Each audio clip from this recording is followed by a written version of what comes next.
देखिए, क्रिकेट की यही खूबसूरती है कि कभी खुशी कभी गम। तो मेरे ख्याल में लाहौर कलंदर्स का जरा पीएसएल का स्टार्ट बहुत अच्छा नहीं रहा। 3 मैच हार गई। मुल्तान की टीम तीनों मैच जीती हुई है। तो जो इब्तदा में बाज़ औक़ात जो टीमें अच्छा टेक ऑफ कर जाती हैं, कई बार वो डिप भी लेती हैं, कई बार वो इसी तरह ऊपर जाती हैं। लेकिन ये जो इफ्तिखार की अभी आपने लाठीचार्ज दिखाया, अगर इसके पस मंजर में ये अगर फुटेज दोबारा चलाएं, ग्राउंड हमें खाली नजर आ रहा है। तो लाहौर और मुल्तान में अब तक जितने मैचेस हुए, 6-7 मैचेस हो गए। तो पीएसएल में नो डाउट क्रिकेट अच्छी हो रही है, लेकिन शायद इस बार पीएसएल वो हाइप बना नहीं पा रही है जो माजी में हमने पीएसएल में देखा कि बड़े मैचेस में जब बड़े स्टार आते हैं तो ग्राउंड में तिल धरने की जगह नहीं होती। अब मुल्तान वो शहर है जहां इंटरनेशनल क्रिकेट कम होती है, लेकिन वहां भी क्राउड नहीं आ रहा।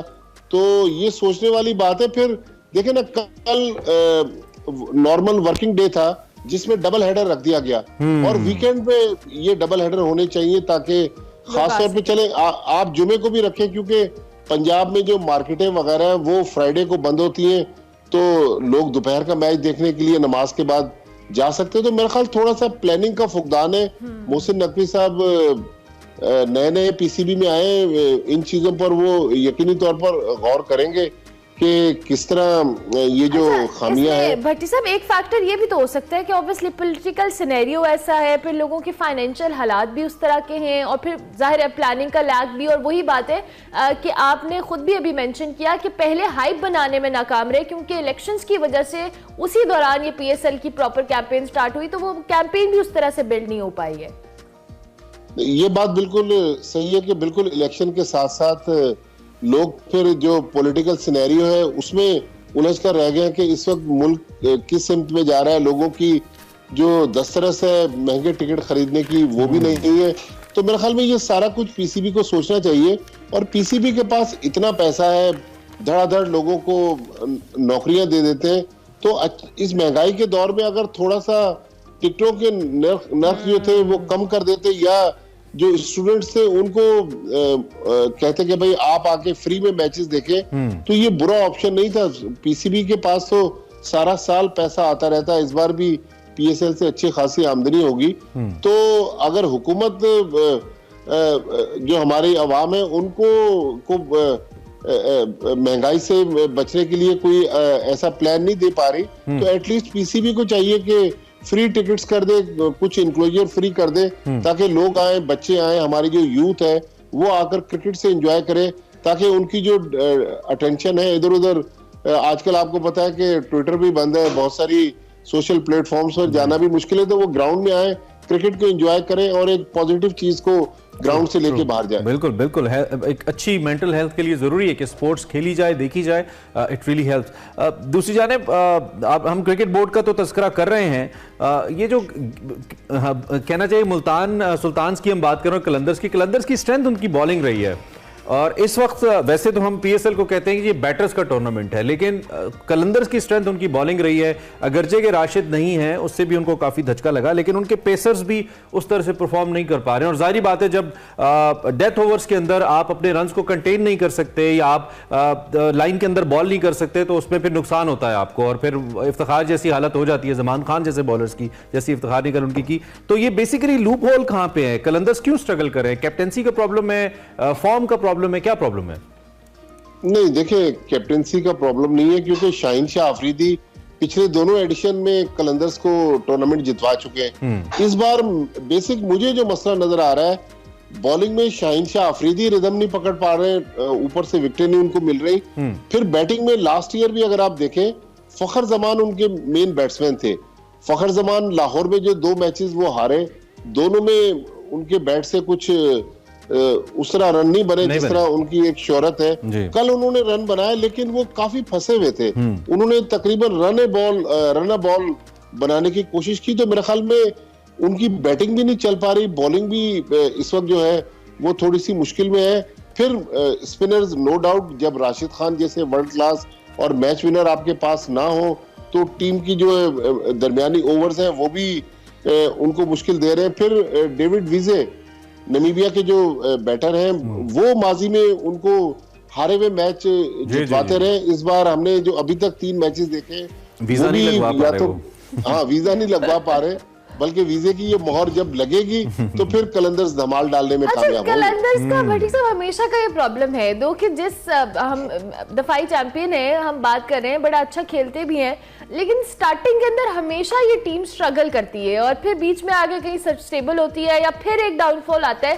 तो ये जो कंसिस्टेंसी है ये क्यों नहीं है कलंदर्स की टीम के अंदर? देखिए, बाज़ औक़ात इस फ्रेंचाइज क्रिकेट में होता है कि टीमों को थोड़ी सी अपनी जान पकड़ने में मुश्किल होती है। मेरे ख्याल में अगर कलंदर्स के पास अभी भी 7 मैच बाकी हैं, अगर 7 मैचेस में वो टेक ऑफ की पोजीशन में आ गए तो अभी कलंदर्स के लिए कश्ती उनकी डूबी नहीं है, लेकिन मेरे ख्याल में अब उनको कम गलती की गुंजाइश है। तो ये पता नहीं, इनका एक माइंडसेट है कि बाज़ औक़ात एक्स्ट्राऑर्डिनरी खेले। तो लास्ट ईयर जो फाइनल लाहौर में था, 1 रन से वो जीत गए, और हारने पे आए तो आसान मैचेस हार जाते हैं। मेरे ख्याल में उनका अभी तक एक टीम जेल नहीं कर पा रही है, तो थोड़ा सा लग रहा है कि कलंदर्स को टूर्नामेंट में वापस आना पड़ेगा। और टूर्नामेंट की पॉपुलैरिटी के लिए और लाहौर में जो जितने बकिया मैचेस है, अगर कलंदर देखे मैच हारती रही तो फिर इस टूर्नामेंट में वैसे क्राउड नहीं आ रहा, तो टूर्नामेंट का मजा भी किरकिरा हो जाएगा। और लाहौरी जब मैच देखने नहीं आएंगे तो फिर इस टूर्नामेंट की जो एक पॉपुलैरिटी उसको भी डेंट पड़ेगा। No doubt. मुझे लगता है पुराने कलंदर वापस आ गए पहले एडिशंस के कलंदर वापस आ रहे हैं, फवाद राना साहब नहीं है बस। अच्छा, तो आगे बढ़ते हुए कल हमारे साथ वैस थे और मैंने जब कराची किंग्स के बारे में उनसे पूछा, उन्होंने कहा पता नहीं कराची कब धाड़ेगा। लगता है कराची वाले कल गुस्सा करके फिर धाड़ गया कल कराची थोड़ा। क्या कहेंगे? देखिए, कराची ने पहला मैच तो बिल्कुल आसानी से मुल्तान में हार दिया, लेकिन कल जिस तरह पहले ऊपर से उन्होंने थोड़ी बहुत, शोएब मलिक ने भी एक अच्छी इनिंग्स खेली, लेकिन कैरन पोलार्ड ने जिस तरह मारधाड़ की है, तो कराची किंग्स जो है वो फाइनली एक देखिए, कल जो मेन चीज थी वो शान मसूद जो थे वो कप्तानी कर रहे थे, पाकिस्तान के टेस्ट कप्तान हैं, और शान मसूद को जिनकी जगह कप्तानी मिली बाबर आजम, वो मुखालिफ टीम में थे। बाबर आजम का जो मुझे समझ में नहीं आ रहा कि पूरी टीम बाबर आजम पर रिलाय कर रही है। 2 मैचेस में उन्होंने परफॉर्म किया है, लेकिन उनकी टीम हार रही है। तो मेरे ख्याल में बाबर आजम को भी सोचना पड़ेगा कि बाकी 10 प्लेयर भी तो अपना रोल प्ले करें ना, एक प्लेयर अकेला कुछ नहीं कर सकता। लेकिन कराची का जीतना इस लिहाज से भी अच्छी चीज है कि कराची में अब कप्तान जो है वो भी चेंज हो गए, अब वो कप्तान कराची के हैं। फिर अब टूर्नामेंट का जो आखिरी मरहला होगा, जो दूसरा मरहला होगा, वो पिंडी और कराची में होगा।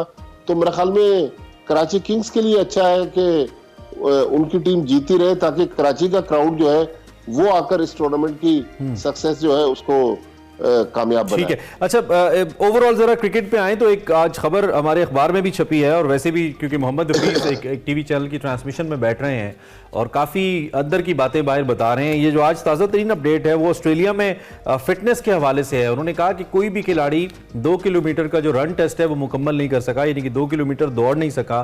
फिटनेस कितने मसाइल है, और इससे पहले जो कोच कैप्टन मौजूद थे और टीम मैनेजर, उनके कहने पे 6 महीने पहले फिटनेस के सारे स्टैंडर्ड्स ही उठा लिए गए थे। और वर्क मैनेजमेंट का मतलब ये था कि मेरा दिल करेगा तो मैं खेलूंगा, दिल नहीं करेगा तो मैं नहीं खेलूंगा। ऐसे इंकिशाफात उन्होंने बराह रास्त टीवी शो पे किए। तो बड़े अलार्मिंग है, दुनिया में जहां क्रिकेट इतनी एडवांस हो रही है, फिटनेस पे इतने ज्यादा चेक्स हैं, वहां पे क्या हमारी टीम के अंदर फिटनेस के कोई चेक्स नहीं है हफीज साहब के मुताबिक? इसमें क्या कहेंगे आप भट्टी साहब?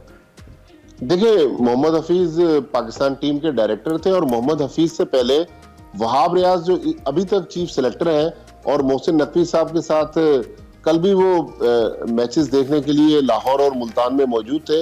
मैंने और हमारी टीवी की जो टीम थी, हमने एक उनका इंटरव्यू किया था। ये सेम चीज वहाब रियाज ने भी कही थी।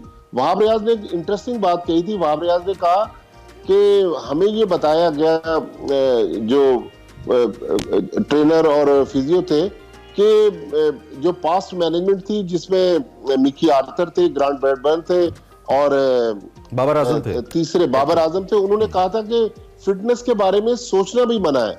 तो उन्होंने कहा कि फिटनेस की जिस तरह उन्होंने अहमियत को नजरअंदाज किया वो हमें समझ नहीं आया। तो ये बात मुझे भी समझ में नहीं आई। बाबर आजम का इस बारे में मौक़िफ़ आना जरूरी है, लेकिन अगर इस तरह पाकिस्तान क्रिकेट के साथ खिलवाड़ किसी इंडिविजुअल ने भी किया है, चाहे वो बाबर आजम हो, मिकी आर्थर हो, ब्रैडबर्न हो, तो ये गलत है। देखें, हमने बल्कि मैंने भी वो इंटरव्यू सुना मोहम्मद हफीज का, उन्होंने कहा कि टेस्ट मैचेस में ये जो फैट्स होते हैं आपके बॉडी में और जो चर्बी का जो एक लेवल होता है, कह रहे कि उससे बहुत ज्यादा फिटनेस की खराब पोजीशन थी पाकिस्तान की प्लेयर्स की।